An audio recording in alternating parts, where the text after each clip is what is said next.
ओम शांति। प्रातः क्लास चल रहा था 17/8/68, 30वें पेज की मध्यांत में बात चल रही थी। पुराने ते पुराना है ये कृष्ण।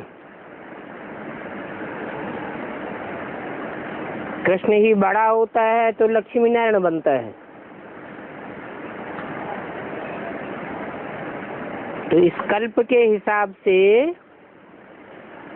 नारायण को भी उतना पुराना नहीं कहेंगे, कृष्ण को पुराना कहेंगे। और नए से नया भी कृष्ण ही था।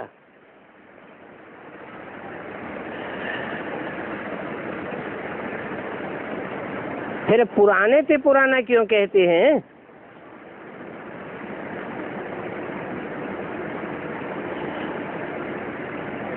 कारण क्या है? क्योंकि पास्ट हो गया है पिछले कल्प में। माना कृष्ण के नाम रूप से पार्ट बजाने वाले दो हो गए। एक तो जिसका शास्त्रों में गायन है, कृष्ण काला कृष्ण गोरा। संगम युग में ही पास्ट कल्प में काला भी था और पास्ट कल्प में गोरा भी बना।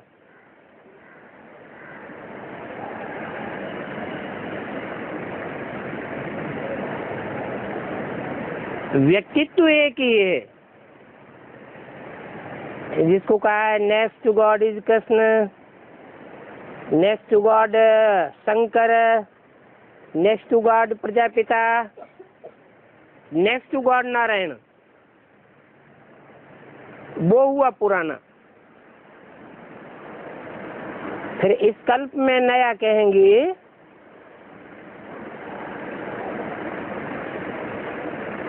जो नर नारायण से पैदा होता है। बाप ने समझाया है, तुम ही गोरे थे, फिर तुम ही सांवरे बने हो।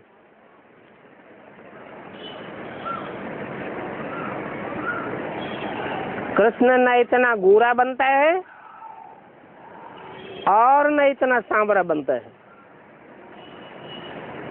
जितने तुम गोरे बनते हो और सांवरे बनते हो।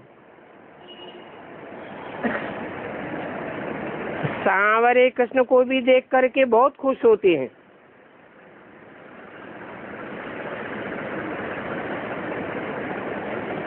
झूले में सांवरे को ही झूलावेंगे। गोरे कृष्ण को झूले में नहीं झुलाते हैं, क्योंकि गोरा होता है सतयुग में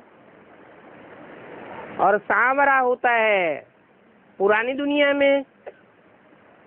जब पुरानी दुनिया में होता है तो पुरुषार्थी जीवन है, पुरुषार्थ की ही सारी बलिहारी है। पुरुषार्थी जीवन में झूलते हुए दिखाया है, क्योंकि झूला कभी ऊंची स्टेज में जाता है और कभी नीची स्टेज में आता है। बाकी उस झूले की बात नहीं है। ये तो ज्ञान का झूला है। उन भक्तों को क्या पता कि गोरा कब था और सांवरा कब था।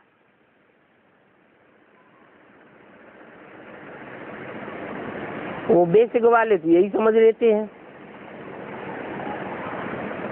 कि इस कलयुग के अंतिम जन्म में काला होता है और सतयुग के आदि में गोरा होता है। परंतु सतयुग के कृष्ण अथवा नारायण की शास्त्रों में कोई महिमा नहीं है, कोई हिस्ट्री नहीं है। जो भी बातें हैं शास्त्रों में ये भक्ति मार्ग में जो भी गाया जाता है वो संगम युग की यादगार है।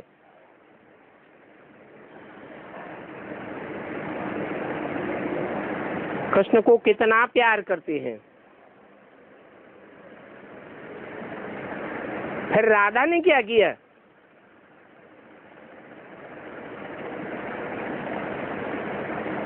कृष्ण को काला भी दिखाते, गोरा भी दिखाते, राधा को काला क्यों नहीं दिखाते?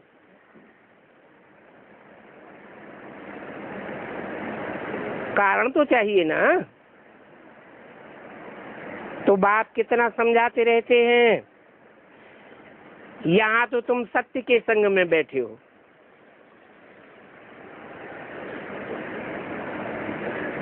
सत्य बाप का संग है ना, वो तो कह देते हैं सत्संग, परंतु सत्य तो कोई होते ही नहीं है। जो बोलते हैं वो झूठ ही झूठ बोलते रहते हैं। कह देते हैं परमात्मा सर्वव्यापी है। अभी बाप आकर सत्य बात बताते हैं कि मैं तो एक व्यापी होकर के संसार में प्रत्यक्ष होता हूँ। तब तुम्हारी बुद्धि को ठिकाना मिलता है, नहीं तो 63 जन्म जैसे बुद्धि बिखरती रही, ठिकाना नहीं मिला। ऐसे ही बुद्धि बिखरती रहती। फिर योग कैसे सिद्ध होगा? बाहर में कुसंग में जाने से सब भूल जाते हो।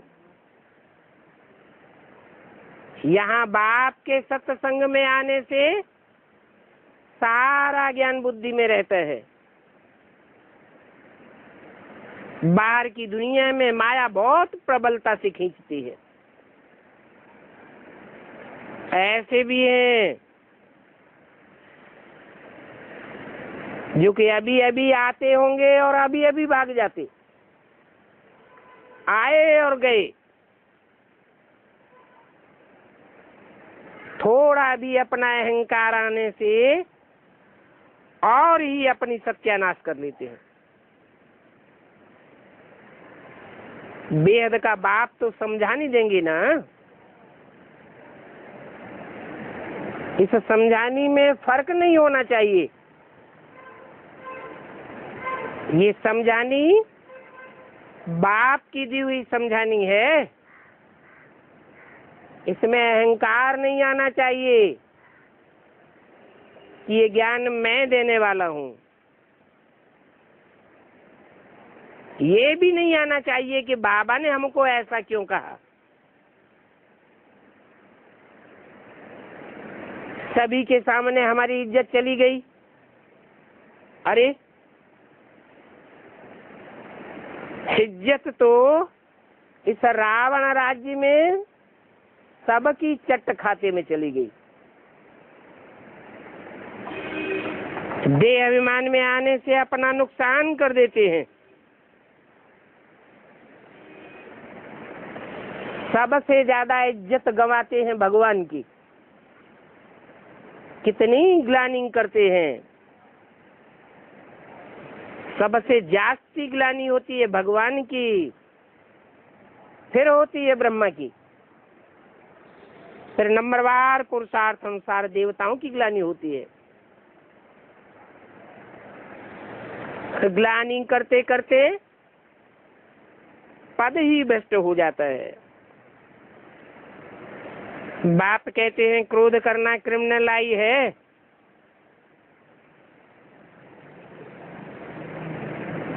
लोभी को भी ऐसे ही कहेंगे। जो आंखों से चीज देखते हैं तो लेने के लिए लोभ आता है। बाप तो आकर के अपना बगीचा देखते हैं, देखते हैं किस किस किस्म के फूल हैं। आगे तो यहाँ से जाकर फिर उस बगीचे को देखते थे।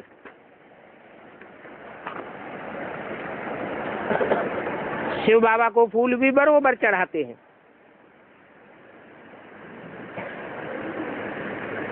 अब फूल तो होते हैं साकार,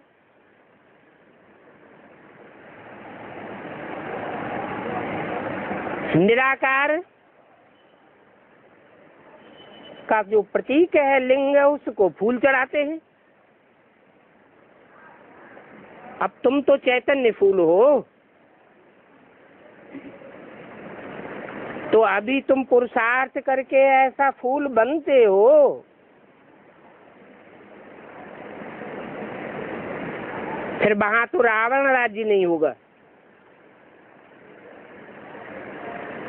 बाप तो समझाते रहते मीठे मीठे बच्चों, जो कुछ भी बीत जाता है उसको ड्रामा समझो।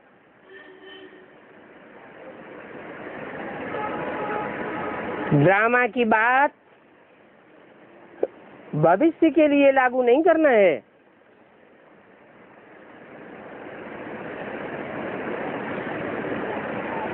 ड्रामा में जो बीत जाता है उसका विचार नहीं करना है। नहीं तो कितनी मेहनत करते हैं विचार करते करते, परंतु विचार करने से होता तो कुछ भी नहीं है। ड्रामा में जो होना होता है वो ही होता है, परंतु ठहरते नहीं है। अरे प्रजा भी तो चाहिए ना, थोड़ा भी कोई सुनते हैं तो सुनने मात्र से ही प्रजा में चले जाएंगे। प्रजा बन गई, और प्रजा तो ढेर की ढेर बनती है, क्योंकि ये ज्ञान तो कभी विनाश को नहीं पाता है।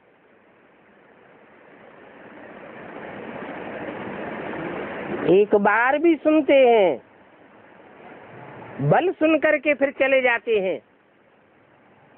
एक बार भी थोड़े समय के लिए निश्चय बैठा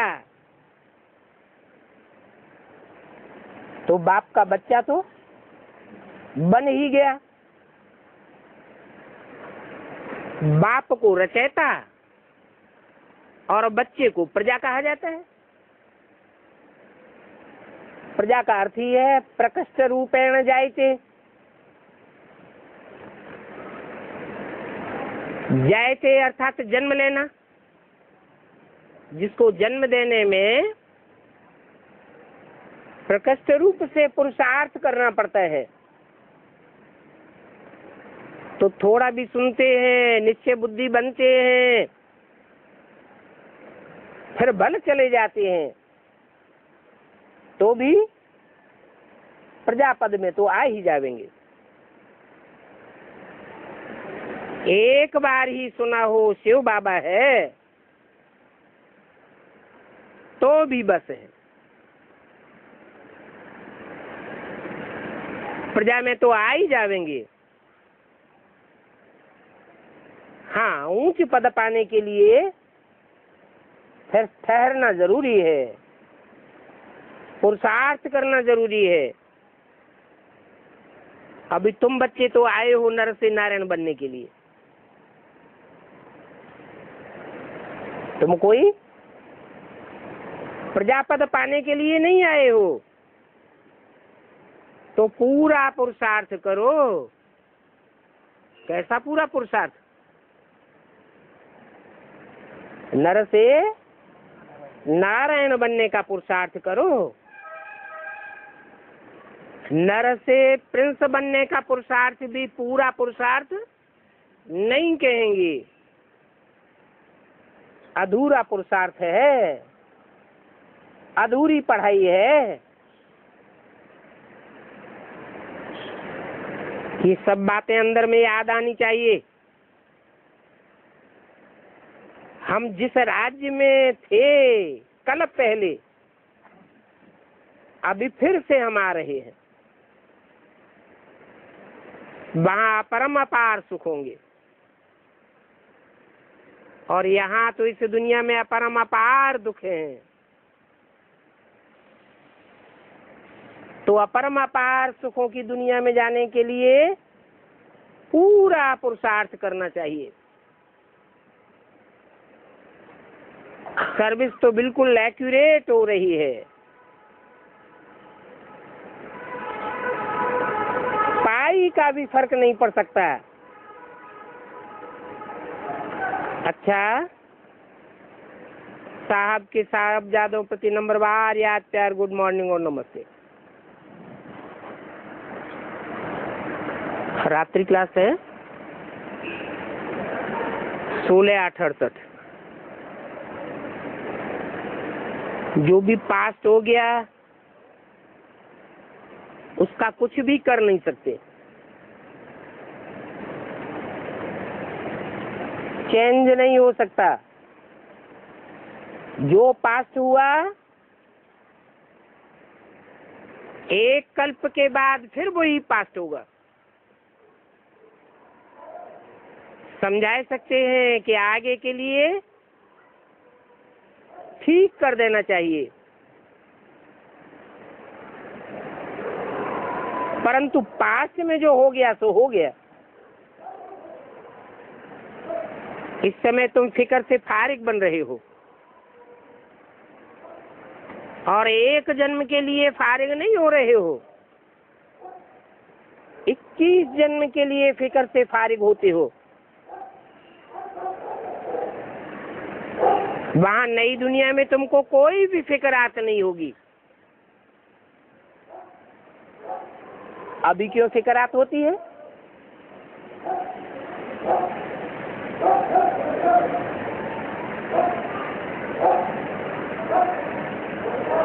अभी इसलिए फिक्रात होती है कि घड़ी घड़ी देहवान आता है। वहां नई दुनिया में देहवान आएगा ही नहीं, सदैव आत्माभिमानी होकर के रहेंगे। अभी तुम आत्माभिमानी बनना सीख रहे हो, फिर भी कहेंगे जो बीता सो ड्रामा। हमने पूरा पुरुषार्थ नहीं किया, टाइम वेस्ट हो गया, तो पास्ट का फिक्र नहीं करना चाहिए। वर्तमान को सुधारना है। कोई भी पास्ट में नुकसान हो गया तो ड्रामा, फिक्रात नहीं करना चाहिए। ड्रामा कल्याणकारी है या कल्याणकारी? ड्रामा तो कल्याणकारी है। जैसे शिव बाबा कल्याणकारी है, वैसे ड्रामा भी कल्याणकारी है, और कल्याणकारी ड्रामा में हमारा पार्ट भी है, कल्याणकारी है। इसलिए जो भी पास्ट हो गया, अगर समझते हैं कि कुछ खराब हो गया, नुकसान हो गया, तो भी समझना चाहिए कि ड्रामा कल्याणकारी है। अभी पूरा ज्ञान न होने के कारण हम नुकसानदायक समझते हैं, लेकिन जब ड्रामा का राज खुलेगा तब पता चलेगा कि जो हुआ सो अच्छा हुआ। यहाँ पर तो अनेक प्रकार के नुकसान आदि होते ही रहते हैं।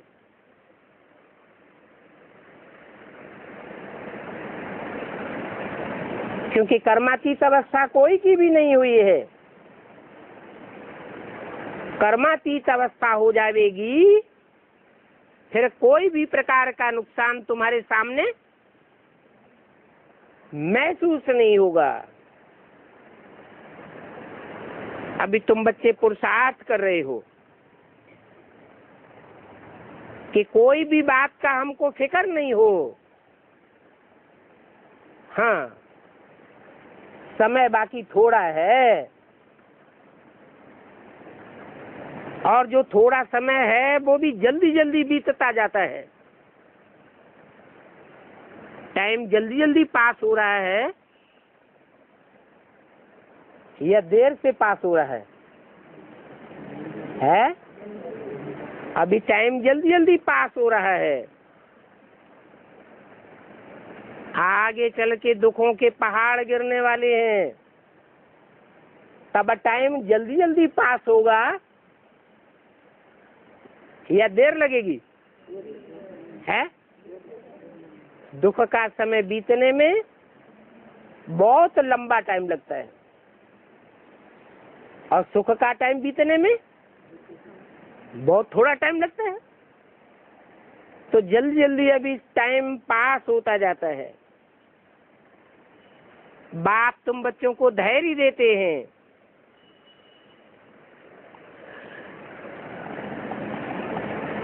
तुम 63 जन्म कितना फिक्र में रहे हो।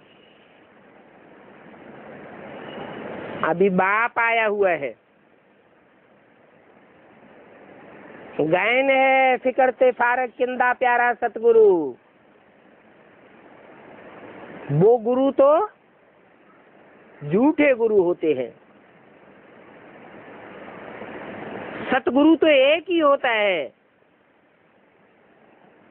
वो सतगुरु बाप सच्ची बात तुम्हारी बुद्धि में बैठा करके फिक्र से फारिग कर देते हैं। जब से रावण राज्य शुरू हुआ है, जानते हो कि सीढ़ी नीचे ही उतरते चले आए हैं। नहीं तो राम राज्य में सीढ़ी उतरते तो थे, परंतु वहां पता ही नहीं लगता था कि हम सीढ़ी नीचे उतर रहे हैं। इतनी धीमी गति से सीढ़ी नीचे उतर रहे थे। और यहाँ तो दिन प्रतिदिन पता चलता है कि मनुष्य की मेंटलिटी लगातार नीचे गिरती जा रही है। इस नॉलेज का तुमको अभी मालूम पड़ा है, पहले तो पता ही नहीं था। समझते थे हर युग में भगवान आता है, सतयुग में भी भगवान आता है हिरण्यकश्यप को मारने के लिए,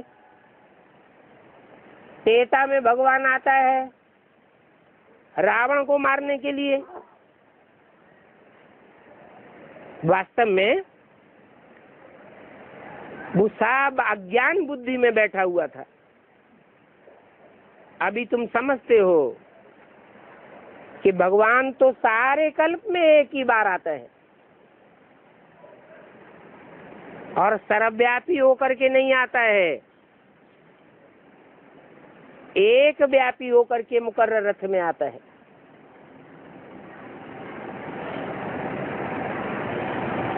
तो असली ज्ञान का पता तुमको अब पड़ा है, असली जानकारी अब हुई है। अभी तुम जितना होशियार होते जाओगे उतना ही तुम्हारा झाड़ वृद्धि को पाता जाएगा।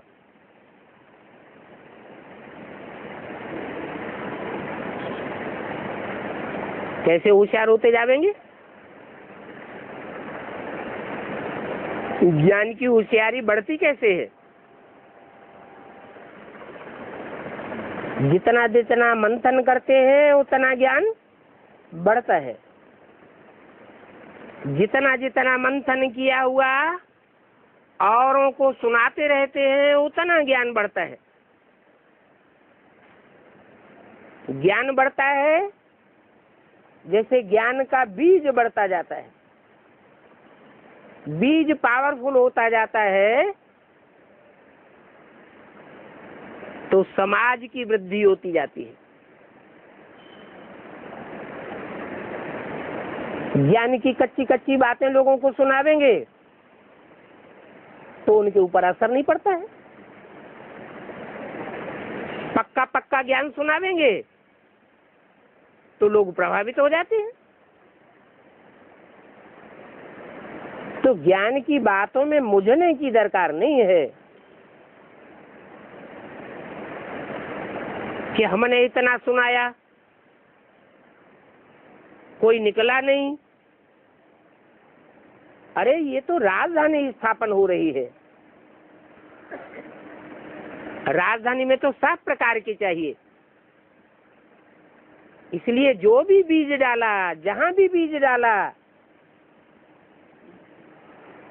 कभी भी फंक नहीं होना चाहिए कि रिजल्ट नहीं निकलता। बच्चों का तो काम है पुरुषार्थ करना। जितना जितना पुरुषार्थ करते जावेंगे उतना उतना तुम्हारा पद ऊंचे बनता जाएगा।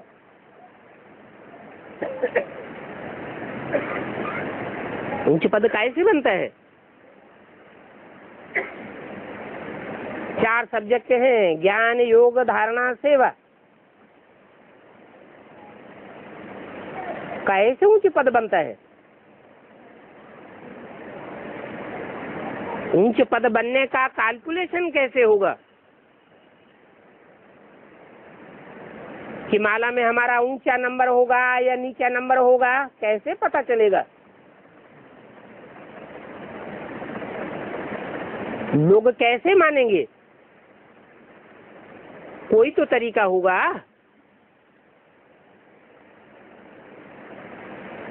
ऐसे ही डिक्लेयर हो जाएगा क्या? सेवा के आधार पर सबका अपना अपना पद डिक्लेयर हो जाएगा। जिसने जितनी सेवा की और जैसी सेवा की उतना पद बनेगा। इस समय ऊंच बनेंगे तो जन्म जन्मांतर, कल्प कल्पांतर ऊंचे बन जाएंगे।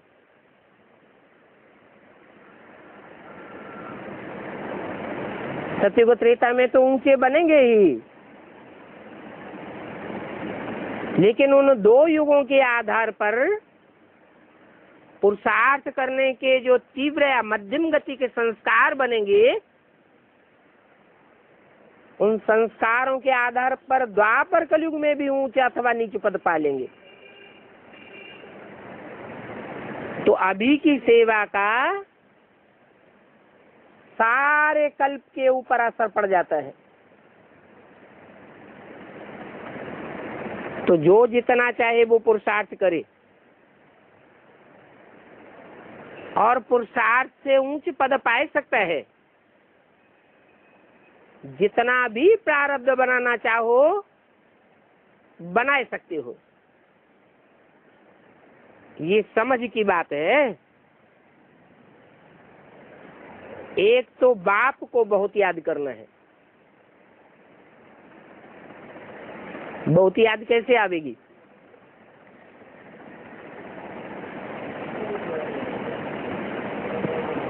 अरे तन से, मन से, धन से, समय, संपर्क, संबंधियों की ताकत लगा के जितना जितना हम सेवा करते जाएंगे, वो सेवा का फल, मेवा, खुशी का जरूर मिलेगा। क्यों? क्योंकि सेवाधारी बच्चों को बाप खुद ही याद करते हैं। हमारी याद में उतनी ताकत हो या न हो, लेकिन बाप की याद में तो बहुत ताकत है।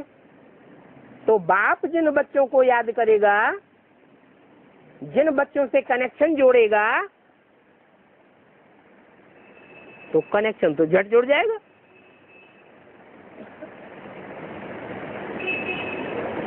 आज की दुनिया में भी जो बड़े बड़े मिनिस्टर हैं, बड़े बड़े पूंजीपति हैं, कहीं किसी से कनेक्शन जोड़ना चाहें तो जल्दी कनेक्शन जोड़ लेते हैं, देर लगती है?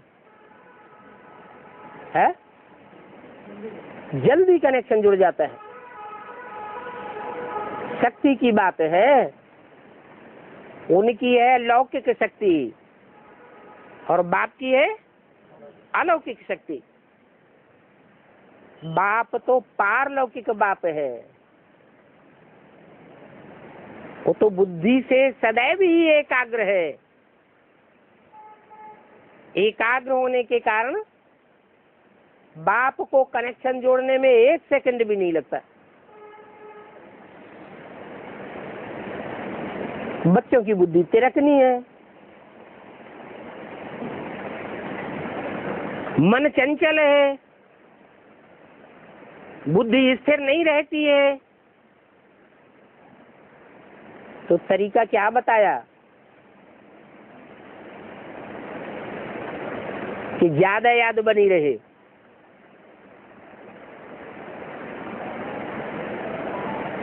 सेवा, जितनी सेवा करेंगे, जहां हमारा तन होगा वहां हमारा मन होगा, बुद्धि जाएगी, बुद्धि योग लगेगा। जहां हमारा धन होगा वहां हमारा मन होगा। धन की ताकत जहां हम लगाएंगे ईश्वरीय सेवा में, तो मन ईश्वर जरूर खींच लेगा। तो चाहे तन हो, चाहे मन हो, चाहे धन हो, चाहे समय की ताकत हो, आज की दुनिया में सबसे ज्यादा वैल्यू किस चीज की है? धन की भी उतनी वैल्यू नहीं है। धन चोर चुराए ले जावेंगे, आग जला देगी, इनकम टैक्स उठा ले जावेगा, कुछ भी हो सकता है। तन की भी वैल्यू नहीं है। रास्ता चलते चलते ट्रक कचर देता है, और मनुष्यों के तन की तो और भी ज्यादा वैल्यू नहीं है। किस चीज की वैल्यू है आज दुनिया में? समय की बहुत वैल्यू है। कोई भी आदमी टाइम नहीं देना चाहता। कोई को समझाओ, कहेंगे बातें तो आपकी ठीक है, लेकिन समय नहीं है। तो समय की बहुत वैल्यू है। बल भगवान इस सृष्टि पर आया हुआ है, तो भी भगवान को भी समय देने के लिए लोग तैयार नहीं है। तो जितना हम अपना समय लगावेंगे ईश्वरीय सेवा में, उतना भगवान से हमको उजूरा याद का जरूर मिलेगा। ऐसे नहीं समझना चाहिए हमारा सारा समय बेकार चला गया, कोई आत्मा नहीं निकली। नहीं, हमने तो पुरुषार्थ किया ना। पुरुषार्थ करना हमारा काम है। फल मिले या तुरंत न मिले। बाप तो कहते हैं जो बीज तुम डालते हो वो अविनाशी बीज है। आज फल नहीं देगा तो कल फल देगा।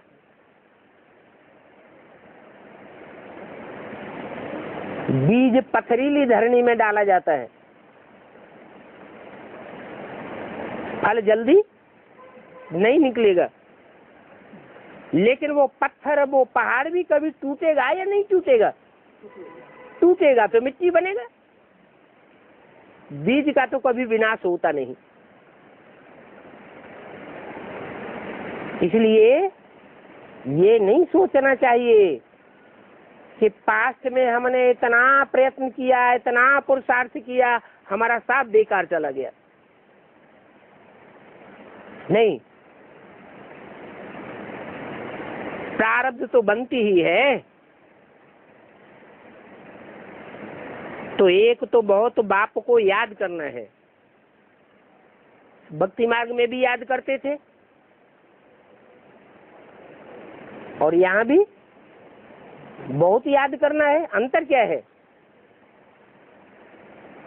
भक्ति मार्ग में भी भगवान को याद करते थे, यहाँ भी भगवान को याद करते हैं। क्या अंतर है?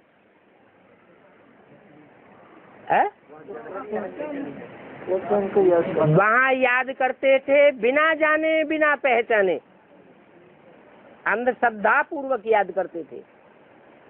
और अभी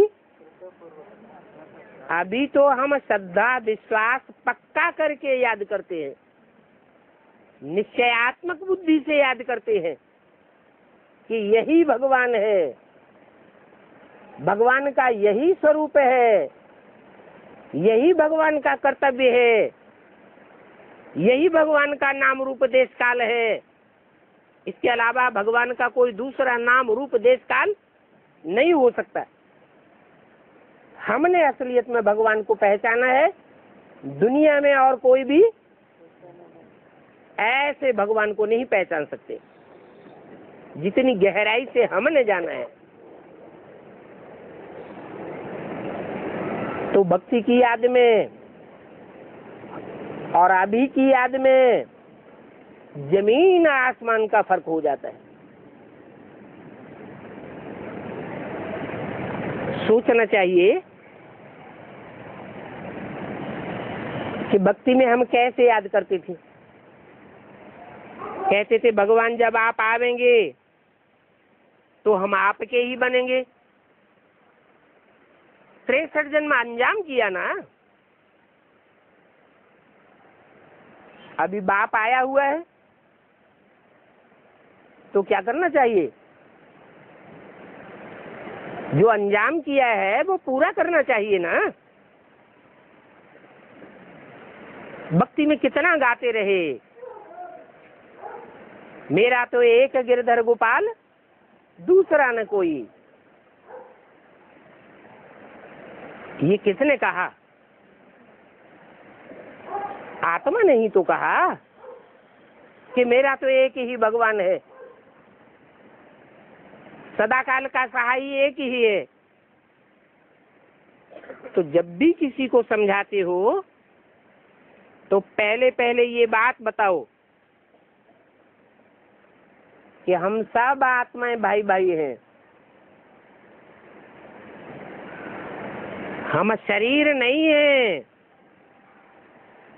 देह की दृष्टि से भाई भाई नहीं है। देह की दृष्टि से देखेंगे तो कोई किसी का बाप है, कोई किसी का पुत्र है, कोई किसी की बहन है, कोई किसी का भाई है। ढेर के ढेर संबंध बन जाते हैं देह की दृष्टि से देखने से। अगर आत्मिक रूप में देखेंगे तो हम भी ज्योति बिंदु आत्मा, ये भी ज्योति बिंदु आत्मा, वो भी ज्योति बिंदु आत्मा। आत्मा आत्मा सब आपस में भाई भाई हो जाते हैं, एक बाप के बच्चे हैं। परंतु भक्ति मार्ग में इन बातों का कोई को पता नहीं था, अभी पता पड़ा है। अभी पता पड़ा है तो अभी हमें मालूम पड़ गया कि हमारा बाप भी एक ही है, अनेक बाप नहीं है। बल हम अब तक क्रिश्चियन धर्म में थे, मुस्लिम धर्म के थे, बौद्धी धर्म के थे, परंतु अभी तो हमको पता चल गया है कि हम बौद्धी नहीं है, क्रिश्चियन नहीं है, इस्लामी नहीं है। हमारे बाप अलग अलग धर्म पिताएं नहीं है। इब्राहिम हमारा धर्म पिता नहीं, क्राइस्ट हमारा धर्म पिता नहीं, बुद्ध हमारा बाप नहीं। हम आत्मा हैं तो हमारा बाप कौन है? एक ही परम पिता परमात्मा हम सब का बाप है। तो देखो आत्मिक दृष्टि से देखने में कितना फर्क पड़ जाता है। वो सब हैं देह के धर्म, हम बौद्धी हैं, हम क्रिश्चियन हैं, हम इस्लामी हैं, मुस्लिम हैं। वो दैहिक धर्म है और हमारा आत्मिक धर्म है, स्वधर्म है, स्वमान्य आत्मा। हम स्वधर्मी हैं और बाकी सब परधर्मी है।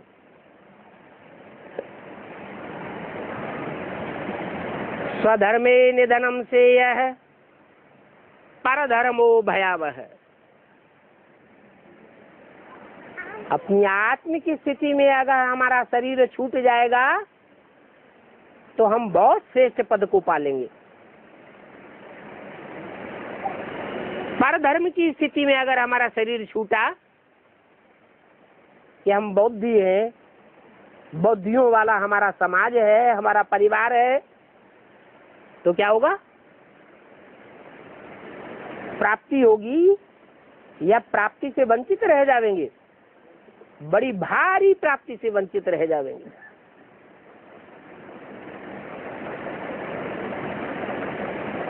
तो बेहद के बाप से हम बेहद के बच्चों को वर्षा मिलना है। बाप बेहद का है तो वर्षा भी बेहद का है। बाप निराकार है तो वर्षा भी, अरे कैसा है? निराकार का वर्षा कैसा होता है? हैं? अरे निराकार बाप है तो ज्ञान का ही वर्षा देगा ना, कि धन संपत्ति टपका देगा परम धाम से, ज्ञान का ही वर्षा देगा। लेकिन ऊंच से ऊंच बाप है, वो धर्म पिताएं इतना ऊंच ज्ञान नहीं दे सकते जितना ऊंच ज्ञान उन बापों का भी बाप हमको आकर के देने आया है। तो सोचो तुम्हें कौन सा वर्षा मिलता है? ऊंच से ऊंच बाप से तुम्हें ऊंच से ऊंच वर्षा मिलता है ज्ञान रत्नों का। यही ज्ञान रतन इसी जीवन में, इसी शरीर से, इसी दुनिया में स्थूल रतन भी बन जाएंगे। ऐसे हो सकता है? हो सकता है? नहीं हो सकता है? जो ईश्वर से हमें ज्ञान रतन मिलते हैं, ये ज्ञान रतन स्थूल रतन नहीं बनेंगे। अरे बाप तो कहते हैं सब धंधों में नुकसान होने वाला है, दुनिया के सब धंधे खलास होने वाले हो भी रहे हैं। तो आने वाला जो संसार है उसमें सिर्फ ईश्वरीय ज्ञान का धंधा ही फलेगा फूलेगा और सब धंधे चौपट हो जाएंगे। तो जिनके पास ज्ञान धन होगा उनको स्थूल धन की कमी रहेगी? रह सकती है? दुनिया में झूठे झूठे ज्ञान सुनाने वाले कितने धर्म गुरु फैले हुए हैं। वो झूठा ज्ञान सुनाने वालों के पास धन की कमी रहती है? हैं? रहती है? उनके पास भी धन की कमी नहीं रहती। और हमारे पास तो सत्य बाप के सच्चे ज्ञान रतन है, तो इनकी तो दुनिया में कितनी वैल्यू हो जाएगी। अंदर में सोचना चाहिए। बेहद के बाप से हमको बेहद के रत्नों का वर्षा मिलता है, फिर सुख और शांति का भी वर्षा मिलता है। तुम जानते हो पहले हम सुखधाम में थे,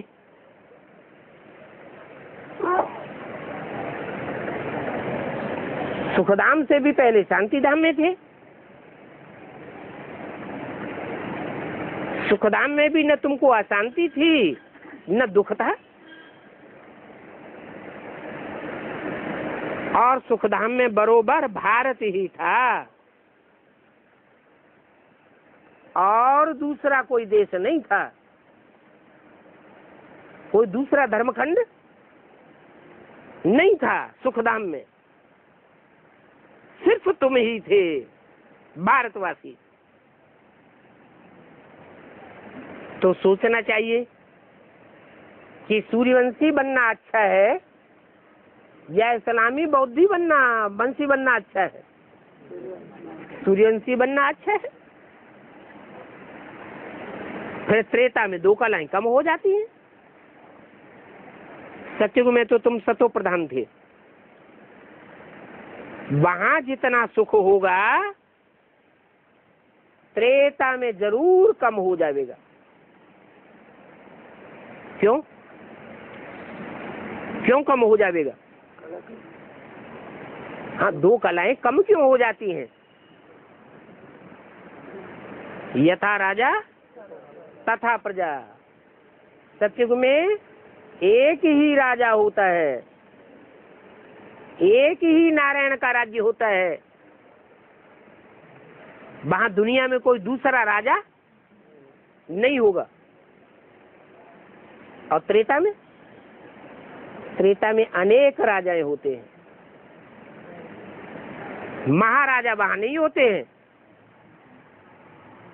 तो जब अनेक राजाएं होंगे तो थोड़ा तो फर्क पड़ेगा, भले सब आत्म की स्थिति में स्थित होते हैं, फिर भी त्रेता में बहुत सुख होगा। तुमको तो पुरुषार्थ करके सतो प्रधान बनना है, ऐसे नहीं कि कम पुरुषार्थ रह जावे और त्रेता में जाकर जन्म मिले। कैसा पुरुषार्थ करना है? इतना ऊंच पुरुषार्थ करना है 16 कला संपन्न बनने का, जो कौन सी युग में जाकर जन्म ले? सतयुग के आदि में जाकर के जन्म ले। ये बात भी सभी को समझाओ कि पूरा पुरुषार्थ करेंगे तो सृष्टि के आदि में जन्म लेंगे, सतो प्रधान सृष्टि में जन्म लेंगे। अधूरा पुरुषार्थ करेंगे तो अधूरी सृष्टि में आवेंगे। पहले तो हम आत्मा आत्मा भाई भाई हैं, ये निश्चय करना है। हम सब आत्माएं हैं, एक बाप के बच्चे हैं। ये बात बहुत सहज करके समझाना है। यहाँ मनुष्यों को बहुत दुख है। क्यों? यहाँ बहुत दुख क्यों है और वहां नई दुनिया में बहुत सुख क्यों होता है?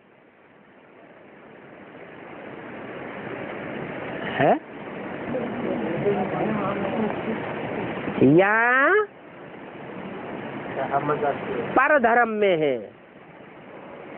और वहां स्वधर्म में है। स्व माने आत्मा। जो अपने होते हैं वो सुख देते हैं, पराये होते हैं तो दुख देंगे। द्वापर युग से भारतवासी जब पर धर्मों में कन्वर्ट हो जाते हैं तो दूसरे धर्मों में जाकर के वहां उनको राजाई मिलती है या दास दासी बन के रहते हैं? दास दासी बन के रखेंगे। इसीलिए बोला स्वधर्मे निधनम से पर धर्मो भयावह। अभी मनुष्यों को बहुत दुख है क्योंकि अपन को पर धर्म में समझे बैठे हैं। हम 5 तत्वों का पुतला है।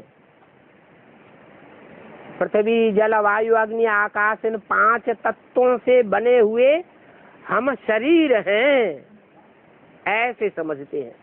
हम देह हैं, परंतु देह तो है नहीं। बाप ही सुख करता है और दुख हरता है। कैसे सुख करता है? आत्म की स्थिति में स्थित कराए के हमको सुख देता है। आत्म की स्थिति का ज्ञान कराता है, तब हमारी आत्मा को सुख होता है। हम अपने असली स्वरूप को पहचानेंगे तो सुखी होंगे, और नकली स्वरूप में स्थिर रहते हैं तो दुखी हो जाते हैं। अपार दुखों और अपार सुखों का अभी ये संगम युग है। क्या कलयुग में इतने अपार दुख नहीं होते? सतयुग में इतने अपार सुख नहीं होते। अपरम अपार सुख और अपरम अपार दुखों का संगम कौन से युग में है? अभी संगम में है। तो अभी संगम में हमने क्या अनुभव किया है? दुखों का अनुभव किया है, सुखों का अनुभव किया है, अपार दुखों का अनुभव किया है, अपार सुखों का अनुभव किया है, या पूरे ही अनुभवी बन चुके हैं? सब कुछ अनुभव किया है? अपरम अपार दुखों का अनुभव किया है? अपन से पूछे, अपरम अपार सुखों का अनुभव किया है? अपरम अपार सुख क्या होता है? नहीं, वो याद तो अभी नहीं करते। याद अभी याद करते तो क्या अपरम अपार सुख में पहुंच जाते? अपरम अपार सुख है अतीन्द्रिय सुख, जो एक बार शुरू हो जाएगा फिर खत्म होने वाला, छूटने वाला नहीं है। अभी अपार दुखों में भी हम अपने को नहीं कह सकते, क्योंकि आगे चल के ऐसा समय आने वाला है जो दुखों के पहाड़ गिरेंगे। माया दुखों के पहाड़ गिरावेगी।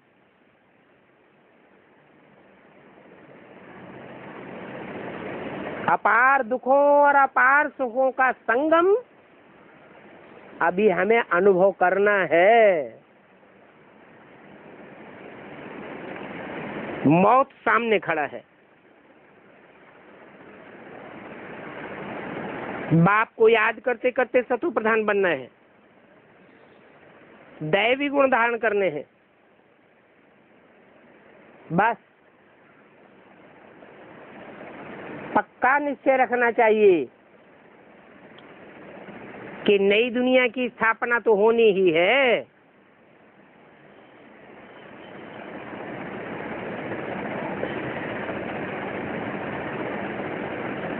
आज बॉम्बे की टैप जिसमें कि कुमारका का भाषण भरा हुआ था,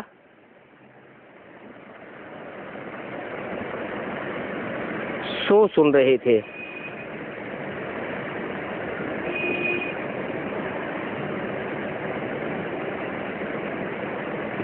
तुम माताओं को तो अब बोलबाला होना ही है।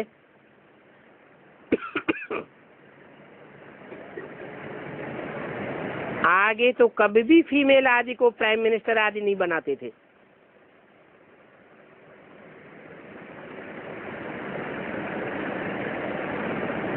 पहले बनाते थे, है? नहीं बनाते थे।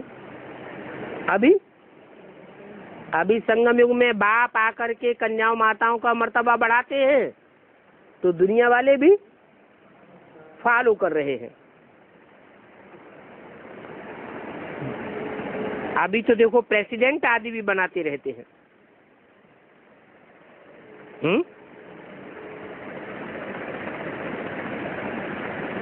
ये कौन से सन की वाणी है? 68 की।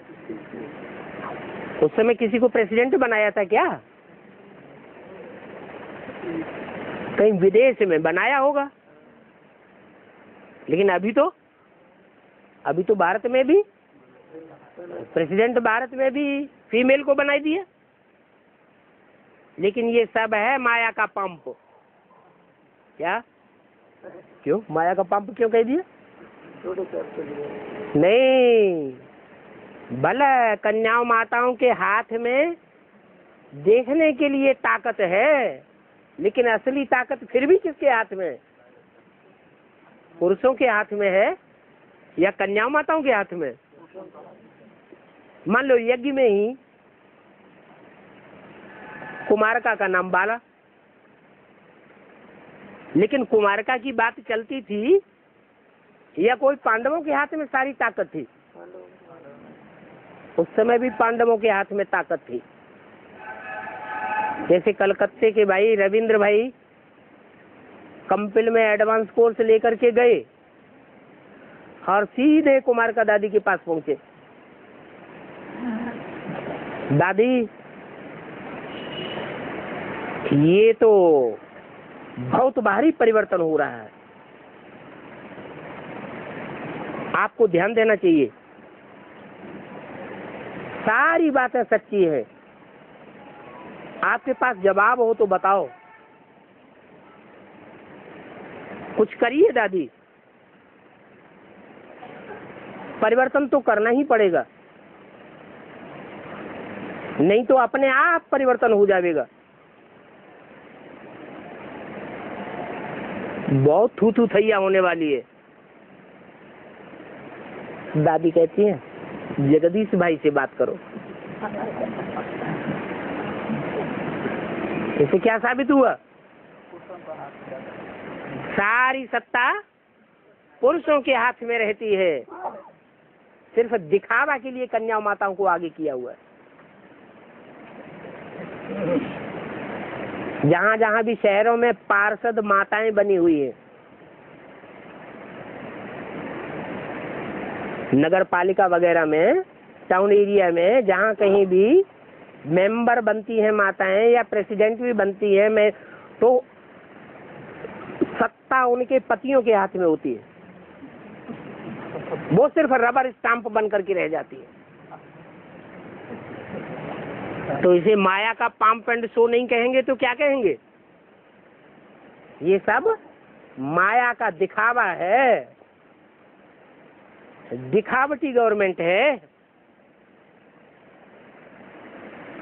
देखने के लिए गवर्नर भी फीमेल्स होती है। तुम बच्चे जानते हो कि अभी तो तुम्हारी अपनी राजधानी स्थापन होनी है, जहां मेल और फीमेल दोनों के हाथ में सत्ता होगी। दोनों साथ ही साथ राज्य करेंगे और दोनों ही एक दूसरे को रिगार्ड देंगे। जब तुम्हारी स्थापना का काम पूरा हो तब लड़ाई भी शुरू हो। अभी तो देरी है। किस बात में है? नई दुनिया की राजधानी स्थापन होने में देरी है। दिन प्रतिदिन नए नए पॉइंट्स भी निकलते रहते हैं। बाबा ने बताया है दुखधाम का दुख और सुखधाम के सुख, ये सब एक दिन छपावेंगे। अपार दुखों की लिस्ट भी छपावेंगे, अपार सुखों की लिस्ट भी छपावेंगे। अभी अपार सुख नहीं है, फिर रिपीट जरूर करेंगे। जो शास्त्रों में गायन है, हिंदुओं के शास्त्रों में भी गायन है, अंग्रेजों के शास्त्रों में भी गायन है और मुसलमानों के शास्त्रों में भी गायन है। अपार सुखों की दुनिया का क्या गायन है? जन्नत, पैराडाइज, स्वर्ग, बैकुंठ गायन है ना। तो बाप कहते हैं मुझे याद करो तो तुम भी विश्व का मालिक बन जाएंगे।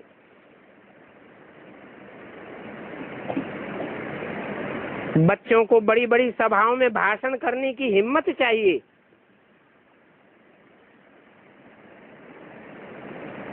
नहीं तो बच्चे फंक हो जाते हैं ना। 2-5 बच्चे ऐसे हैं जो कि बड़ी बड़ी सभाओं में भाषण कर सकते हैं। आपस में समझते तो है ना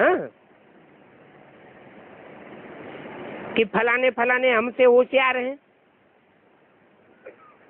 हम तो इतना भाषण नहीं कर सकते हैं। स्कूल में कोई अच्छी रीत उठाते हैं, कोई नहीं उठाते हैं। तो सभी बच्चों को भाषण आदि करना सीखना चाहिए। अच्छा, ओम शांति।